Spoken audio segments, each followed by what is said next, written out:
Siswa atau yang biasa disebut dengan peserta didik merupakan salah satu dari komponen pendidikan yang tidak bisa ditinggalkan.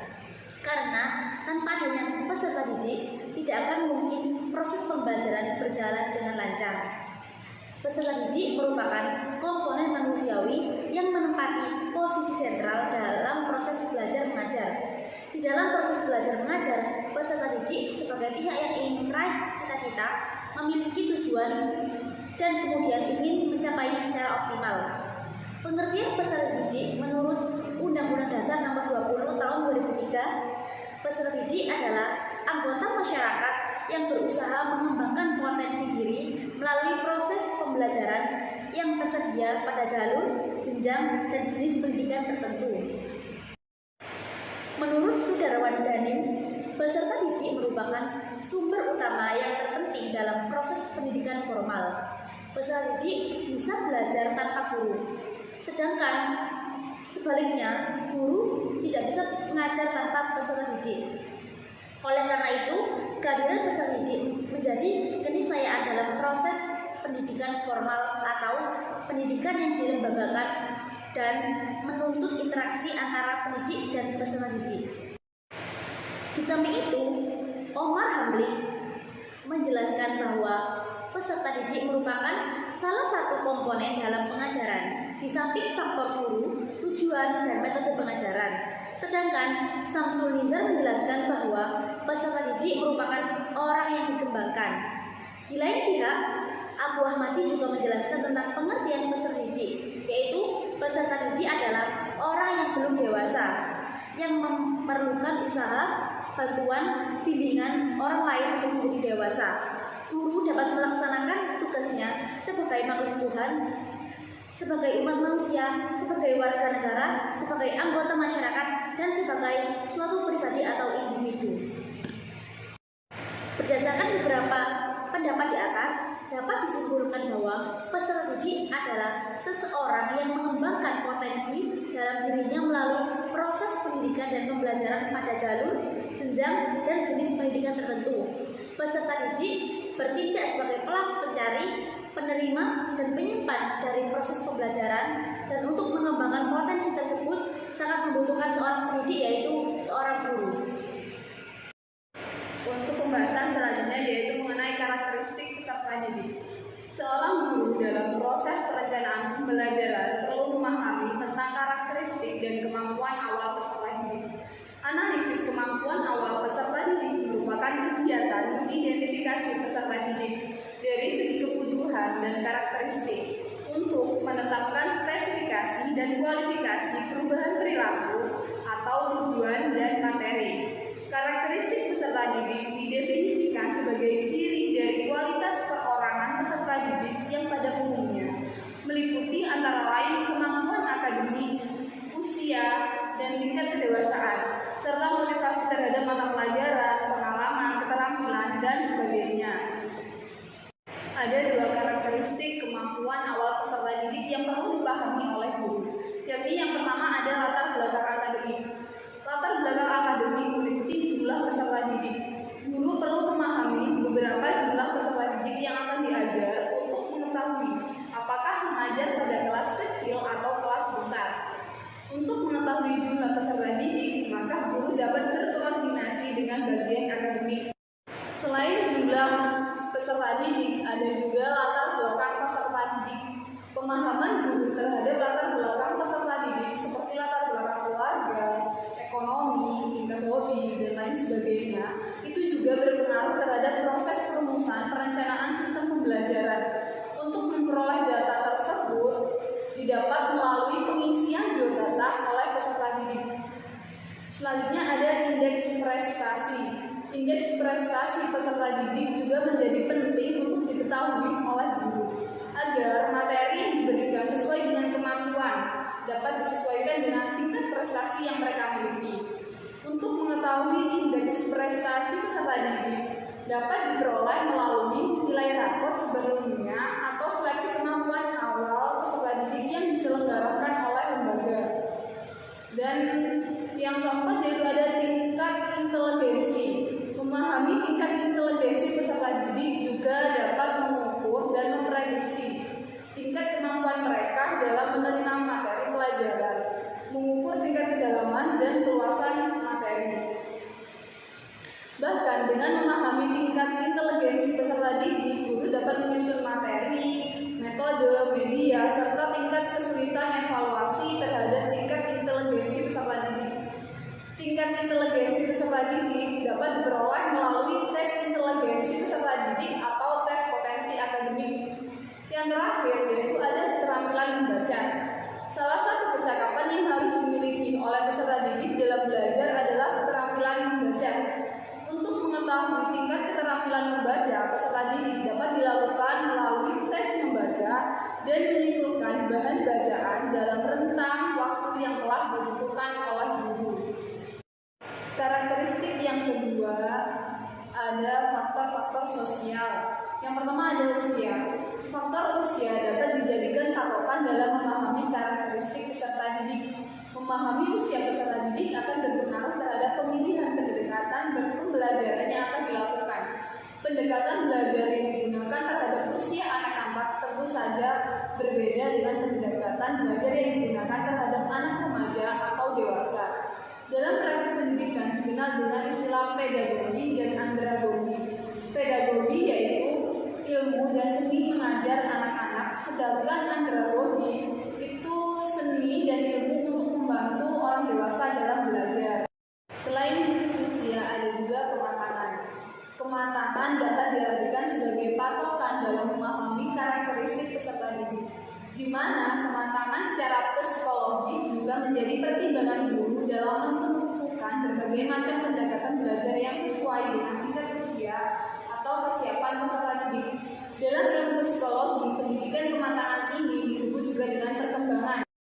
Pemahaman guru terhadap fase-fase perkembangan atau kematangan psikologi peserta didik dapat membantu guru dalam menentukan pendekatan pembelajaran peserta didik yang relevan dengan usia kematangan psikologis peserta didik.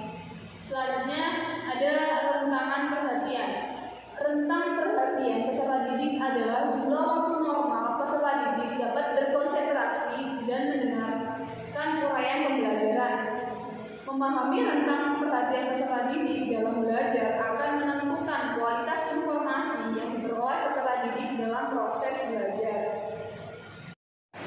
Pembahasan selanjutnya yaitu jenis-jenis perkembangan peserta didik. Untuk yang pertama yaitu perkembangan minat. Perkembangan minat ialah suatu reaksi rasa yang mendorong seseorang melakukan aktivitas karena adanya hubungan dan partisipasi hingga menghasilkan perubahan positif dari segi pemikiran, rohani, moral, dan sosial.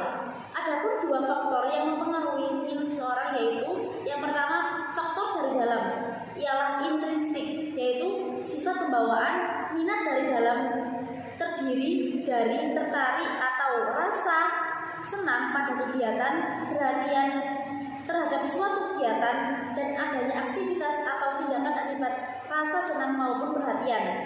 Yang kedua yaitu faktor dari luar, ekstrinsik, diantaranya keluarga, sekolah, dan masyarakat sekitar. Yang kedua ialah perkembangan keterampilan motorik. Keterampilan motorik terjadi ketika otak, sistem syaraf, dan otot semua bekerja sama untuk membuat gerakan-gerakan. Anak akan mengembangkan keterampilan motorik halus dan dasar melalui kegiatan yang diarahkan atau ketika bermain bebas. Meskipun setiap anak berbeda, ada periode tertentu yang biasanya dicapai pada usia tertentu. Yang pertama ialah perkembangan usia. Perkembangan setiap usia berbeda. Yang kedua ialah tercapainya kematangan organ-organ fisiologis. Kematangan atau maturity adalah kesiapan fungsi-fungsi baik fisik maupun psikis untuk melakukan aktivitas tanpa memerlukan stimulus dari luar. Yang ketiga ialah perkembangan sosialisasi. Perkembangan sosial merupakan pencapaian kematangan dalam hubungan sosial. Dapat diartikan sebagai proses belajar untuk menyesuaikan diri terhadap norma-norma kelompok, moral, dan tradisi. Hal tersebut meleburkan diri menjadi satu kesatuan dan saling berkomunikasi dan bekerjasama. Faktor-faktor yang mempengaruhi perkembangan sosial diantaranya yaitu yang pertama ada keluarga, yang kedua ada gizi, dan yang ketiga ada teman bermain atau lingkungan sekitar. Yang keempat adalah perkembangan kognitif. Kognitif adalah suatu proses berpikir, yaitu kemampuan individu untuk menghubungkan, menilai, dan mempertimbangkan suatu kejadian atau peristiwa. Kognitif berhubungan dengan tingkat kecerdasan yang menandai seseorang dengan berbagai minat, terutama sekali ditunjukkan pada ide-ide belajar. Adapun faktor-faktor yang mempengaruhi perkembangan kognitif diantaranya itu, yang pertama ada keturunan, yang kedua ada lingkungan, yang ketiga ada kematangan, yang keempat ada pembentukan, yang kelima ada minat dan bakat, dan yang terakhir ada kebebasan. Yang kelima ialah ada perkembangan moral. Perkembangan moral adalah perubahan-perubahan perilaku yang terjadi dalam kehidupan anak berkenaan dengan berbicara, tata cara, kebiasaan, adat atau standar nilai yang berlaku dalam kelompok sosial. Adapun faktor-faktor yang mempengaruhi perkembangan moral diantaranya, pertama, orang tua atau guru. Yang kedua ialah disiplin yang diberikan orang tua, dan yang ketiga ialah individu dengan teman sebaya. Yang keenam yaitu perkembangan kepribadian. Perkembangan kepribadian adalah keseluruhan sikap, perasaan, ekspresi, dan temperamen seseorang. Sikap, perasaan, ekspresi, dan temperamen itu akan terwujud dalam tindakan seseorang jika ia dihadapkan pada situasi tertentu. Kepribadian seseorang tidak dapat diukur dengan angka, tetapi dapat dilihat dan dirasakan, dan kepribadian tersebut relatif berbeda-beda. Adapun faktor-faktor yang mempengaruhinya, yang pertama ialah ada genetik atau keturunan, yang kedua ada keadaan keluarga, dan yang ketiga ada lingkungan. Untuk pembahasan yang terakhir yaitu tentang pengelolaan peserta didik. Pengelolaan berasal dari kata kelola yang mendapat awalan ke dan akhiran an, sehingga menjadi pengelolaan yang berarti pengurus, perawatan, pengawasan, dan peraturan. Pengelolaan itu sendiri awal katanya dari kata kelola ditambah awalan pe dan akhiran an. Istilah lain dari pengelolaan adalah manajemen. Manajemen adalah kata yang aslinya dari bahasa Inggris, yaitu manajemen, yang berarti keterlaksanaan dan tata cara pimpinan. Sedangkan peserta didik adalah individu yang merupakan suatu komponen pendidikan yang memiliki hak untuk mendapat pelayanan pendidikan, sehingga dapat mengembangkan potensi dirinya sesuai minat dan bakatnya agar menjadi manusia yang berkualitas. Dari kedua kata pembentuk manajemen dan peserta didik tersebut terdapat beberapa pendapat ahli tentang konsep manajemen peserta didik. Salah satunya yaitu menurut Suryo Subroto memberi batasan definisi mengenai manajemen peserta didik, yaitu pekerjaan-pekerjaan atau kegiatan-kegiatan pencatatan murid semenjak dari proses penerimaan sampai saat murid meninggalkan sekolah atau madrasah karena sudah tamat mengikuti pendidikan pada sekolah atau madrasah tersebut. Jadi dapat ditegaskan bahwa manajemen peserta didik adalah seluruh rangkaian kegiatan yang direncanakan sedemikian rupa oleh sekolah dalam memberikan pelayanan pendidikan pada peserta didik guna membina peserta didik sejak awal masuk hingga lulus dari sekolah, sehingga peserta didik dapat berkembang. Tujuan manajemen peserta didik adalah untuk mengatur segala kegiatan yang dapat menunjang proses pendidikan pada peserta didik agar lebih tertib dan lancar, sehingga dapat menunjang pencapaian tujuan sekolah dan tujuan pendidikan secara keseluruhan. Sedangkan fungsi manajemen peserta didik adalah sebagai tempat atau wadah bagi peserta didik dalam mengembangkan potensi yang ada dalam dirinya, baik secara personal, sosial, maupun akademik.